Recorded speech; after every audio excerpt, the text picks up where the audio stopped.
ಇತ್ತೀಚೆಗೆ ಎಲೆಕ್ಷನ್ ಆದಮೇಲೆ ಎಲ್ಲಪ್ಪ ನೋಡೋಕ್ಕಾಗಿದೆ, ನೋಡಿಲ್ಲ. ಸದ್ಯಕ್ಕೆ ನೋಡ್ಬೇಕು ಯಾವ್ದಾದ್ರು. ಮೊನ್ನೆ ದರ್ಶನ್ ಫಿಲಮ್ ನೋಡೋಣ ಅಂತ ಅಂದ್ಕೊಂಡಿದ್ದೀನಿ, ಬಟ್ ನೋಡೋಕ್ಕಾಗಿಲ್ಲ.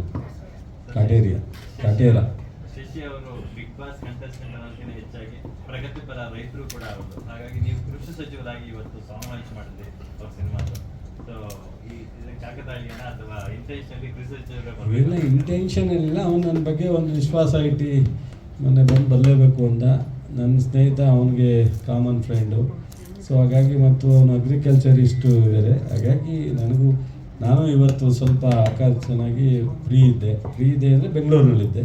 ಹಾಗಾಗಿ ಒಳ್ಳೆಯದಾಗಲಿ ಅಂತ. ಯಾಕೆಂತ ಬೆಳೆ ಹುಡುಗರಿಗೆ ಬಿಸ್ನೆಸ್ ಮಾಡ್ತಕ್ಕಂಥದ್ದು ಸಹ ಭಾಳ ನಮಗೆ ಅವಕಾಶ ಸಿಕ್ಕಿದಾಗ ಸೊ ಬೆಂತಟ್ಟಿ ಮುಂದಕ್ಕೆ ಕಳಿಸ್ತಕ್ಕಂಥದ್ದು, ಬೆಳೆಯಲಿಕ್ಕೆ ನಾವು ಸಪೋರ್ಟ್ ಮಾಡ್ತಕ್ಕಂಥದ್ದು ನಮ್ಮೆಲ್ಲರ ಜವಾಬ್ದಾರಿ ಅಂತ ಅನ್ಕೋತೀನಿ. ಸಮಾಜದಲ್ಲಿ ಎಲ್ಲರೂ ಸೊ ಬೆಳೀಲಿಕ್ಕೆ ನಾವು ಪ್ರೋತ್ಸಾಹ ಮಾಡ್ತಕ್ಕಂಥದ್ದು ನಮ್ಮ ಕರ್ತವ್ಯ, ಜವಾಬ್ದಾರಿ. ಹಾಗಾಗಿ ಬಂದೆ ಅಷ್ಟೇ, ಇನ್ನೇನು ಬೇರೆ ಉದ್ದೇಶ ಏನಿಲ್ಲ. ಓಕೆ.